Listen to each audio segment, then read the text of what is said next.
Good morning students. आज आपके समक्ष जो आपका संशोधित पाठ्यक्रम के अनुसार जो नया चैप्टर आपके ऐड हुआ है उस चैप्टर को अपन देखेंगे। ये चैप्टर हिंदी व्याकरण का 5th नंबर का चैप्टर है जिसका नाम है अर्थ की दृष्टि से वाक्य भेद। अर्थ की दृष्टि से वाक्य भेद, और ये आपका 2 नंबर का आएगा। 2 नंबर की दृष्टि से हमें इस चैप्टर को पढ़ना है, और अगर आप इसको ढंग से पढ़ेंगे, काफ़ी इजी भी है, तो आप आसानी से 2 मार्क्स ले सकते हैं। अर्थ की दृष्टि से वाक्य भेद, सबसे पहले आपको वाक्य के भेद जानने ये तय है, लेकिन वाक्य के भेद पढ़ने से पहले हमें वाक्य की परिभाषा को समझना होगा। भाषा की वह छोटी से छोटी इकाई जो अर्थ देने में सक्षम होती है वाक्य कहलाती है। भाषा की वह छोटी से छोटी इकाई जो अर्थ देने में सक्षम होती है वाक्य कहलाती है। इस प्रकार से वाक्य के 2 अंग होते हैं, उद्देश्य और विधेय, लेकिन हमारे कोर्स में अंग नहीं है, हम इसको नहीं पढ़ेंगे। दूसरी बात है कि रचना की दृष्टि से वाक्य भेद, तो सरल, संयुक्त और मिश्र वाक्य होते हैं, तो ये भी हमारी कोर्स में नहीं है, इसलिए हम इसको भी नहीं पढ़ेंगे। लेकिन हमारे कोर्स में है अर्थ की दृष्टि से वाक्य भेद। समझ गए आप? एक होता है रचना की दृष्टि से वाक्य भेद जो हमें नहीं पढ़ना है, हम पढ़ रहे हैं अर्थ की दृष्टि से वाक्य भेद। अब आपको ये जानना है कि अर्थ की दृष्टि से वाक्य भेद जो है हमारे 8 प्रकार के हैं। आप देखो, सबसे पहला है आपका विधानवाचक वाक्य। अब आपको याद होना चाहिए विधानवाचक वाक्य, सबसे पहले विधानवाचक वाक्य। विधानवाचक वाक्य से तात्पर्य है विधि, जो विधि में लिख दिया गया है वो क्या है? विधान है। जो विधि में लिख दिया गया है, जो एक प्रकार है, वो आपका क्या है? विधानवाचक वाक्य। विधिवाचक अर्थ का जो बोध कराता है, क्या मतलब है? इसकी परिभाषा क्या होगी? विधिवाचक अर्थ का जो बोध कराता है, जो शब्द विधिवाचक अर्थ का बोध कराते हैं वो विधानवाचक वाक्य कहलाते हैं। विधान जो विधि में लिख दिया गया है। अब हम जैसे बोलते हैं कि रमेश ऑफिस जाएगा, उसको जाना है और जाएगा वो तय है, जाएगा। अब क्या है? भूतकाल में हो रहा है कि रमेश जाएगा, तो जाना है उसको और जाएगा। दूसरा एग्जाम्पल हम जब देखते हैं कि भारत एक देश है, देश है, ये विधि है एक कि भारत एक देश है। लड़की खाना खाती है, वो वर्तमान में खाना खाती है, खाना खा रही है या खाना खाती है, ये विधि है। राम के पिता का नाम दशरथ है, राम के पिता का नाम दशरथ है, ये क्या है? आपका विधिवाचक वाक्य, कि विधि में ऐसा लिखा हुआ है कि राम के पिता का नाम दशरथ है। तो आप 2 इस तरह से आपके एग्जाम्पल जो है, उस एग्जाम्पल के आधार पर आपको ये पहचानना होगा कि कौन से वाक्य के अंदर जो एग्जाम्पल दिया गया वो कौन से वाक्य से संबंधित है। अब आपको जैसे मैंने बताया कि रमेश ऑफिस जाएगा, तो ये क्या हो रहा है? इसके अंदर एक विधान है कि ऑफिस जाएगा, ये भूतकाल का बोध करा रहा है। ये क्या कर रहा है? भूतकाल का बोध करा रहा है। हमने बोला राम के पिता का नाम दशरथ है, तो ये एक विधान है कि उनके पिता जो है दशरथ ही थे। राम के पिता का नाम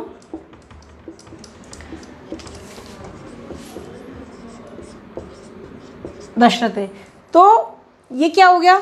एक विधानवाचक वाक्य जिसमें विधिवाचक का कार्य होने का, विधिवाचक विधि के अनुसार जिन शब्दों के अंदर कार्य होने का पता चलता है, विधि के अनुसार जिन शब्दों से कार्य के होने का पता चलता है वो विधानवाचक वाक्य कहलाते हैं। तो ये एक विधि है कि रमेश ऑफिस जाएगा, ठीक है। और आप देखो निषेधवाचक सेकंड है आपका निषेधवाचक वाक्य। निषेध का मतलब ही होता है नहीं, ये पहचान है आपकी। निषेध मतलब नहीं, जहाँ पर जिन वाक्यों से नहीं का बोध होता है। क्या मतलब इसका?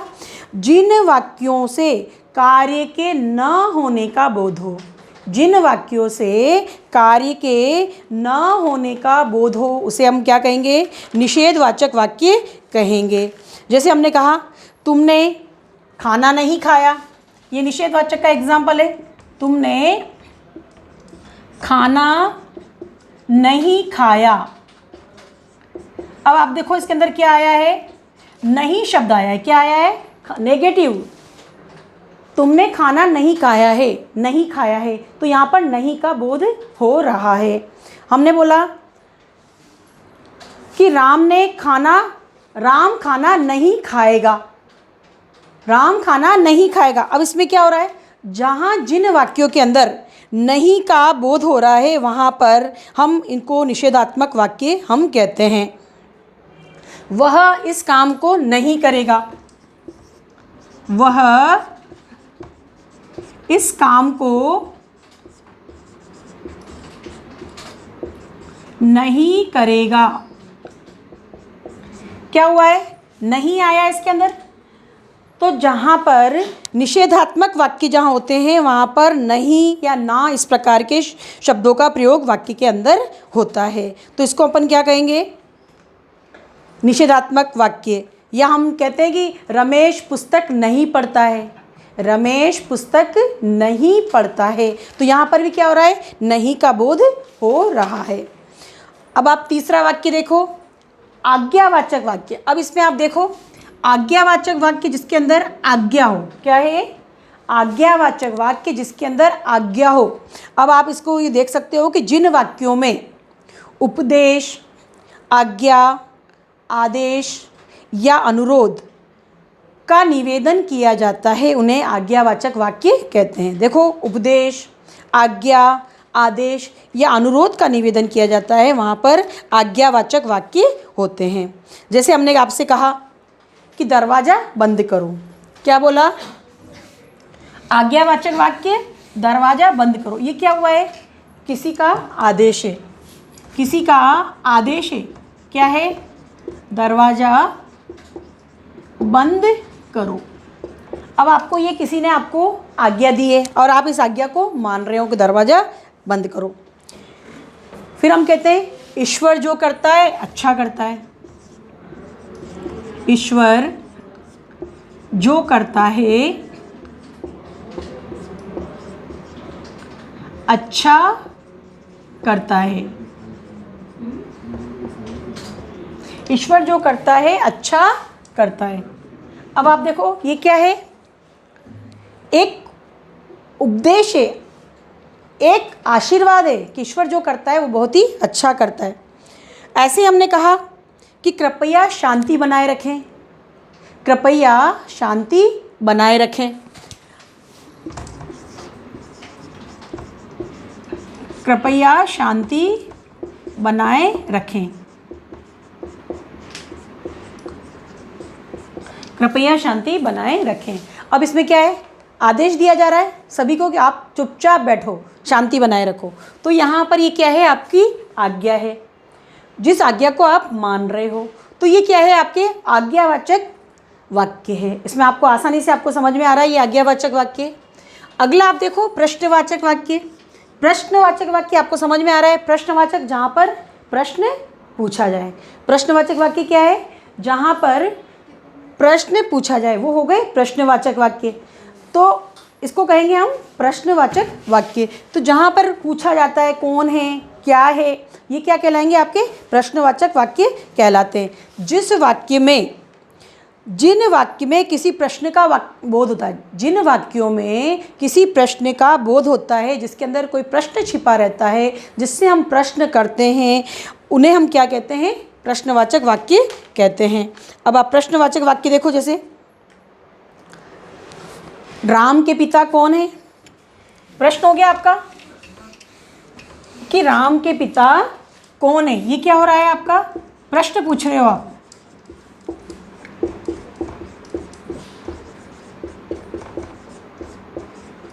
राम के पिता कौन है। तो हमें प्रश्नवाचक वाक्य के अंदर सबसे पहले आपको क्या देखना है, प्रश्नवाचक चिन्ह देखना है, ये इसकी पहचान है। दूसरा, जिसमें हम प्रश्न पूछ रहे हैं उसका विशेष ध्यान रखना है। सेकंड, क्या आपने कोई फिल्म देखी है, क्या आपने कोई फिल्म देखी है?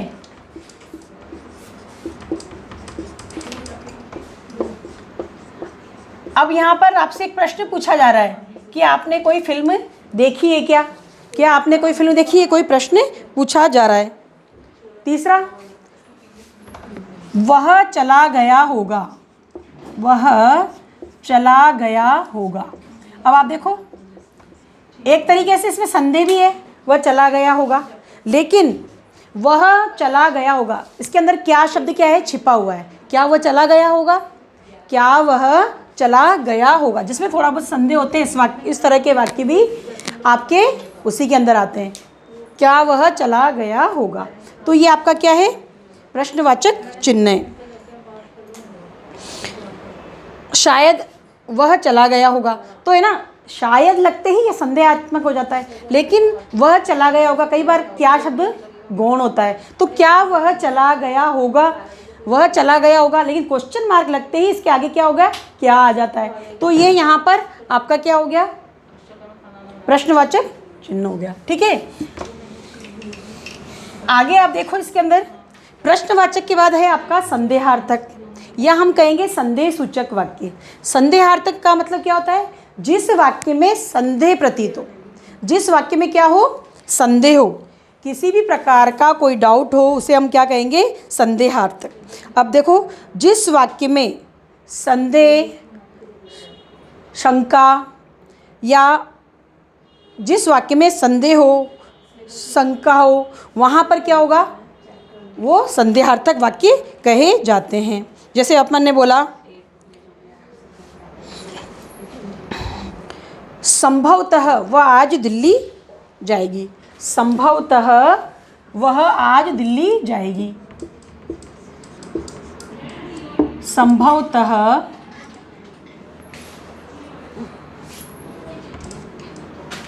संभवतः आज वह दिल्ली जाएगी।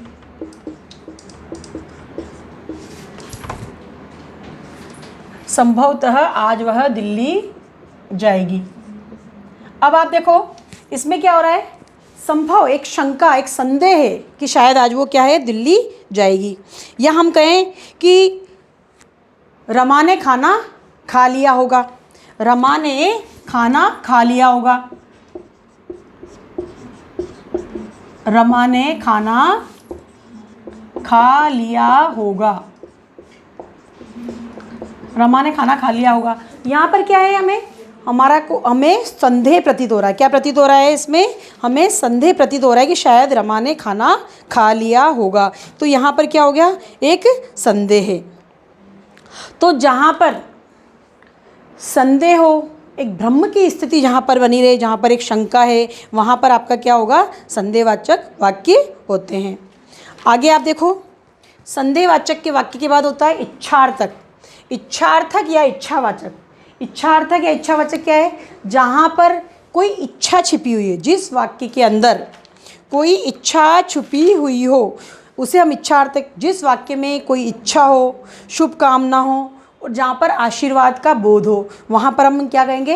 इच्छार्थक वाक्य कहेंगे। जैसे हमने बोला, तुम्हारा काम सफल हो। आशीर्वाद है एक तरीके से कि तुम्हारा काम सफल हो, तुम्हारा काम सफल हो। फिर हम बोलते हैं कि ईश्वर तुम्हें मनचाही खुशियाँ दे। ईश्वर तुम्हें मनचाही खुशियाँ दे।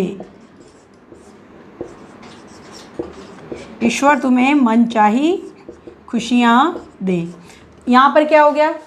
यहाँ पर किसी की इच्छा है, आशीर्वाद है, शुभकामना है, उसको अपन इच्छा तक या इच्छावाचक वाक्य कहते हैं। जैसे अपन कहते हैं कि नववर्ष मंगलमय हो, तुम्हारा जीवन दीर्घायु हो, इसको हम क्या कहेंगे? इच्छार्थक वाक्य कहेंगे। अगला है हमारा संकेतवाचक वाक्य। संकेतवाचक वाक्य क्या होता है? जिन वाक्यों में संकेत का बोध होता है, जिन वाक्यों में संकेत का बोध होता है, उन्हें संकेतार्थक वाक्य कहते हैं। अब संकेत, जैसे किसी को इशारा कर रहे हैं अपन, किसी को संकेत किया तो उसको संकेतवाचक वाक्य कहते हैं। जैसे अपन ने कहा कि मेरा घर इधर है, अब ये क्या हो गया, इशारा हो गया कि मेरा घर इधर है, वह इधर रहता है। यदि तुमने मेहनत की होती तो तुम सफल हो जाते। यदि तुमने मेहनत की होती तो तुम सफल हो जाते। या हम ये कहें कि यदि गर्मी पड़ती तो पानी बरसता। यदि गर्मी पड़ती तो पानी बरसता। यदि गर्मी पड़ती तो पानी बरसता। अब ये क्या है, गर्मी पड़ेगी, एक संकेत दे रहा है कि यार गर्मी पड़े तो पानी बरसे, तो ये एक तरीका का क्या हो गया, संकेत है। या हम कह रहे हैं कि तुम्हारा घर या मेरा घर इधर है, मेरा घर इधर है, तो ये क्या हो रहा है, एक संकेत है, मेरा घर इधर है, इस तरफ किसी दिशा की तरफ बोध किया जा रहा है कि मेरा घर इधर है, तो ये क्या हो गया, आपका संकेत हो गया। या हम कह रहे हैं कि यदि गर्मी पड़ती तो पानी बरसता, तो यहाँ पर क्या हो गया, एक संकेत किसके साथ जुड़ा हुआ है, गर्मी के साथ, तो यहाँ पर हो गया ये आपका संकेतवाचक वाक्य। अगला वाक्य है आपका विस्मयादि बोधक वाक्य। विस्मयादि बोधक वाक्य में क्या होता है बच्चों, जिन वाक्यों में हर्ष, शोक, घृणा, आश्चर्य आदि शब्दों का जहाँ पर प्रयोग होता है, जहाँ पर विस्मयादि बोधक चिन्ह का प्रयोग होता है, वहाँ पर विस्मयादि बोधक वाक्य होते हैं।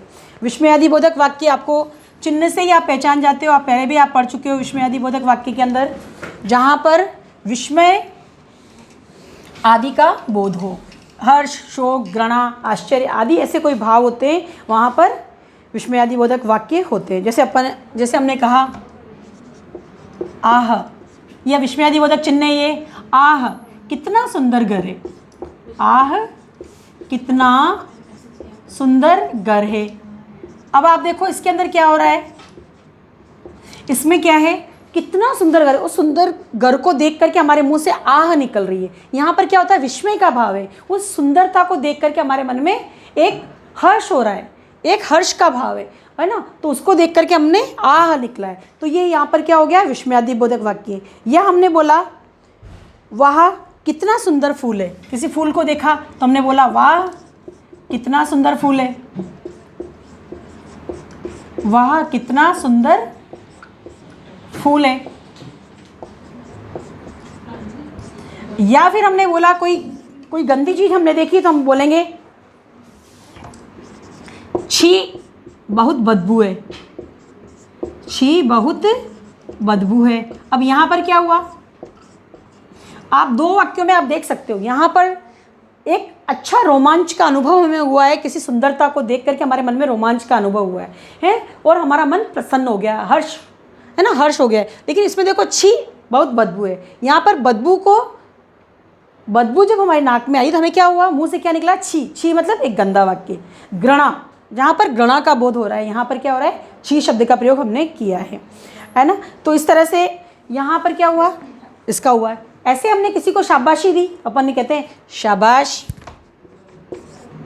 हमने बोला शाबाश, ऐसे ही मेहनत करो, ऐसे ही मेहनत करो। अब हम क्या कर रहे हैं, इसमें शाबाशी दे रहे हैं, क्यों, क्योंकि उसके अच्छे मार्क्स आए तो हमने उसको शाबाशी दी, शाबाश ऐसे ही मेहनत करो। तो यहाँ पर क्या हुआ, किसी को शाबाशी दी। तो हर्ष, शोक, घृणा, आश्चर्य इस प्रकार के शब्दों का जहाँ पर प्रयोग होता है, वहाँ पर हम विस्मयादि बोधक चिन्हों का प्रयोग करते हैं। और ये विस्मयादि बोधक चिन्ह यही है जो पूर्ण विराम के साथ, जिसको अपन एक्सक्लेमेटरी चिन्ह भी कहते हैं, इस चिन्ह का प्रयोग किया जाता है, ये इसकी पहचान है। तो अब आपको ये समझ में आ गया होगा बेटा कि अर्थ की दृष्टि से वाक्य भेद जो है आपके 8 तरीके के, तो आप बहुत इजीली समझ सकते हो। कुछ चीज़ जो है जो आप बहुत आसानी से समझ सकते हो, जैसे प्रश्नवाचक है, प्रश्न का क्वेश्चन मार्क का निशान है ना, विस्मयादि बोधक में इस तरह का निशान है। या हम ये कहें कि निषेधवाचक वाक्य, निषेधवाचक वाक्य जिसमें ना है। फिर हम कहेंगे संदेह, जहाँ पर एक ब्रह्म हो वो संदेहवाचक है। आज्ञावाचक, जहाँ पर कोई आदेश दिया जाता है वो आज्ञावाचक है। संकेतवाचक, जहाँ पर कोई इशारा करके कोई बताया जा रहा है वो संकेतवाचक है। इच्छार्थक, जहाँ अपनी मनोकामना आशीर्वाद का भाव जहाँ पर है वो क्या हुआ, इच्छार्थक वाक्य हुआ। और विधानवाचक, जहाँ विधि में जिसका वर्णन किया गया है, जो भूत भविष्य है ना, वर्तमान का जो वाक्य है वो क्या हुआ, विधिवाचक वाक्य। इस प्रकार से आपके एग्ज़ाम में आपको कोई भी एग्जाम्पल दिया जाएगा और एग्जाम्पल देख करके आपसे पूछा जाएगा ये किस प्रकार का वाक्य। अगर आपको दिया जाता है आह कितना सुंदर घर है, तो आप इस विस्मयादिबोधक वाक्य चिन्ह से आप समझ जाएंगे कि ये विस्मयादिबोधक वाक्य है। या हमने कहा कि उससे खाना नहीं खाया जाता है, उससे खाना नहीं खाया जाता है, तो नहीं शब्द आते ही आप समझ जाओगे कि ये निषेधवाचक वाक्य है। तुरंत तुम ये काम करो, तुरंत तुम यह काम करो। अब हम यहाँ क्या कर रहे हैं, आज्ञा दे रहे हैं, तो ये आज्ञावाचक वाक्य हो जाएगा। ठीक है। कैकेयी एक दुष्ट महिला थी, तो ये विधान में लिखा गया कैकेयी एक दुष्ट महिला थी, तो ये क्या हुआ, विधानवाचक वाक्य हो गया। संदेह, आज बहुत गर्मी हो सकता बारिश हो, तो संदेह के आधार पर हम कह रहे हैं कि बहुत गर्मी हो सकता बारिश हो। संकेतवाचक, पूर्व दिशा में मेरा स्कूल है, संकेत दिया जा रहा है। प्रश्नवाचक, तुम्हारे पापा क्या नौकरी करते हैं, प्रश्नवाचक। तो ये इस तरह से आपको सेंटेंस दिए जाएंगे और सेंटेंस का आपको उसका वाक्य का भेद आपको लिखना होगा। ये 2 नंबर का आपके एग्ज़ाम में आएगा। ठीक है बेटा, आपको समझ में आ गया? Okay bye, thank you.